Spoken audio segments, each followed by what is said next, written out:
In the ancient lands of Israel, war was a constant shadow. One day, the fierce Philistine army gathered for battle, setting up their camp on one mountain, while the Israelites stood on another. A deep valley separating the two forces. From the Philistine ranks, a monstrous figure emerged. His name was Goliath, a giant of a man, standing over 9 feet tall, clad in heavy bronze armor and wielding a spear like a weaver's beam. He was a terrifying sight. Every morning and evening, for 40 long days, Goliath would stride into the valley. His booming voice echoed across the hills. A daily dose of terror and mockery aimed at the armies of Israel and their God. He'd roar, "Why do you line up for battle? Choose one man. If he can fight and kill me, we will be your slaves. But if I kill him, you will be our slaves and serve us." Fear was a plague in the Israelite camp. Every soldier, from the lowest rank to King Saul himself, was paralyzed with dread. No one dared to face the giant. Far from the battlefield, in the quiet town of Bethlehem, a young shepherd named David tended his father's flock. He was the youngest of 8 brothers, full of life but overlooked. One day, his father, Jesse, sent him on an errand to take food to his older brothers on the front lines and to see how the battle was going. As David arrived at the camp, he was met not with sounds of courage, but with the familiar, defiant shouts of Goliath and the palpable fear of his own people. He watched as seasoned soldiers trembled, a fire ignited in his heart.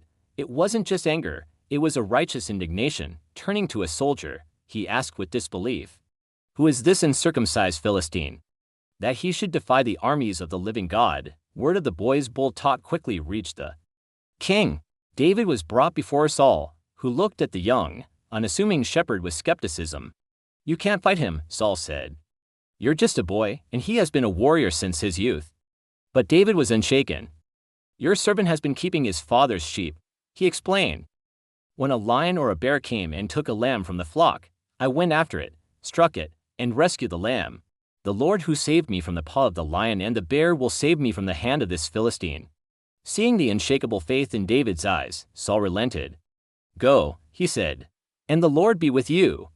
Saul offered David his own royal armor, a magnificent set of bronze and leather. But when David tried it on, it was heavy, awkward, and unfamiliar. He took it off. He didn't need a king's protection, he had his own tools, and his faith.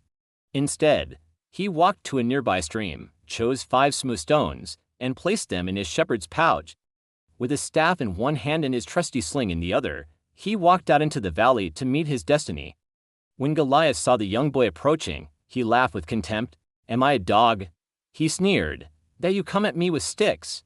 David's voice, though not as loud as the giant's, rang with a power that came from a deeper place. "You come against me with sword and spear and javelin," David called out, "but I come against you in the name of the Lord Almighty, the God of the armies of Israel, whom you have defied. This very day the Lord will deliver you into my hands." As Goliath lumbered forward, David didn't hesitate. He ran to meet the giant. Reaching into his pouch as he went, he pulled out a single stone, placed it in his sling, and began to whirl it over his head. The sling whistled through the air. He let the stone fly. It shot like an arrow, striking Goliath squarely on the forehead. The stone sank deep, and the giant warrior, the terror of Israel, crashed face first into the dirt. David had triumphed with a sling and a stone. He didn't even have a sword. When the Philistines saw their champion fall, panic erupted. They turned and fled in terror. A mighty roar went up from the Israelite camp as they charged after their fleeing enemies, winning a great victory.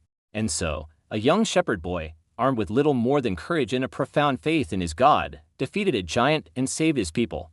His story reminds us that it's not the size of the warrior that matters, but the size of their faith. Even the smallest among us can overcome the greatest challenges. Thanks for watching.